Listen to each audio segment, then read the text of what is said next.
Hi, this is Nicole Lee with Health, Beauty, and More, and I have some more health information.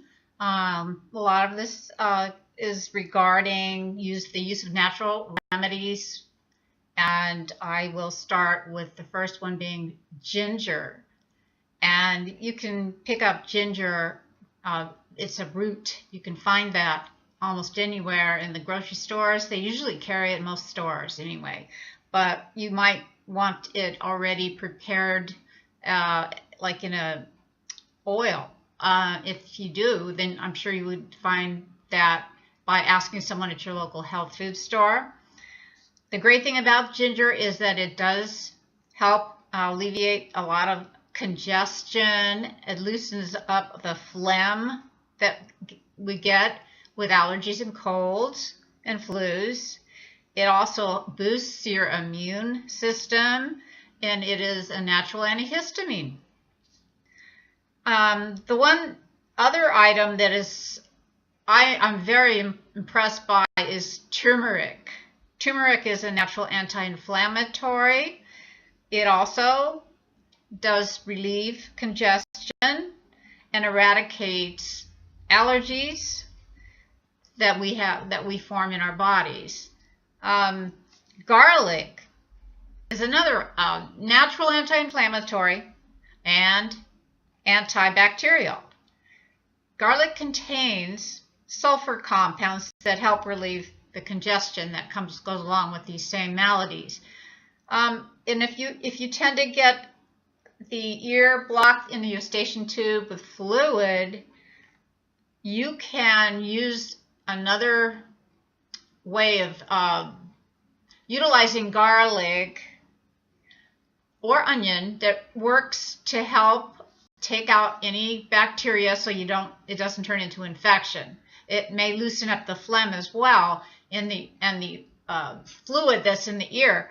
But the way I did it when I needed to do it was I took a little piece of onion. I didn't have actual garlic clove, but you could do it either way, a fresh onion or a garlic clove, and take a garlic press and squeeze it till you get the juice out of it and collect that in a little dish. And then just take a cotton ball, and you can warm it up if you want, but either way it works just fine. Just put it in the oil and then put it in the ear that needs the help, and you will find an amazing result with that. And also, as far as other things go, like apple cider vinegar, I haven't talked about that in a while. That one restores important nutrients in the body, helps regulate the immune system. It decreases your allergic response, and the allergies called chronic rhinitis, where your nose is always running and running and running. It helps reduce that. It does also improve your alkalinity in your system, so the pH is what it should be.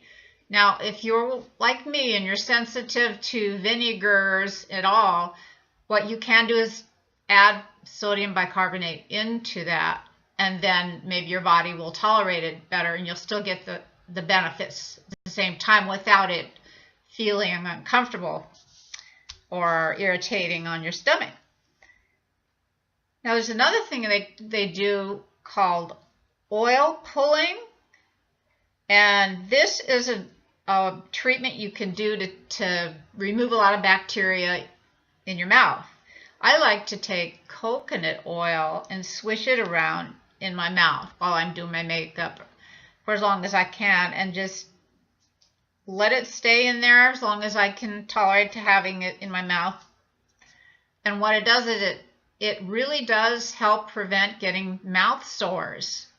And another thing that does the same thing, if you get tongue sores or canker sores or any gum sores, you can also rinse your mouth every morning with hydrogen peroxide. I know it tastes terrible, but you can dilute it if it really bothers you. And it's nothing to worry about if your tongue does get a little on the white side. That just means it's foaming up, and you're not going to swallow it. So spit it out, and it doesn't take time at all. But it really works. there's no more mouth sores when you do that.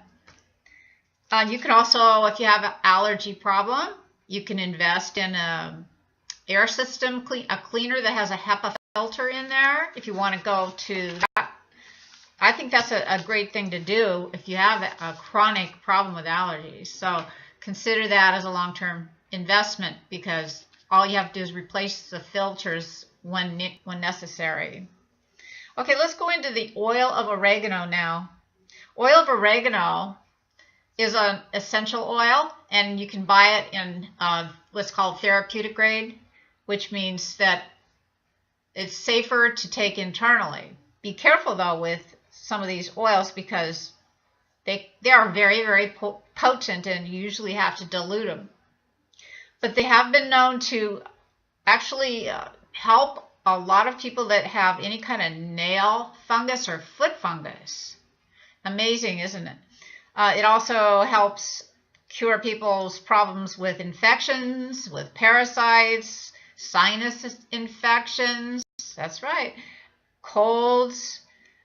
You can inhale the steam of it by putting a couple drops in water and letting it boil, and then take the lid off and just let the steam come up into your respiratory system, and you will feel better. So that's a great tip for you. And let me give you the other ones in here. It's also great to use the oil of oregano for urinary tract infections.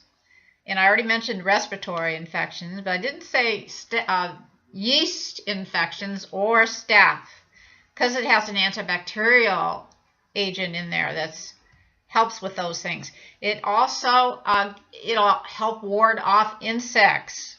It'll ease your sore throat, and what I like is it's supposed to ease joint pain, especially the rheumatoid arthritis. The main ingredient in oregano oil, or oil of oregano, is called carvacrol.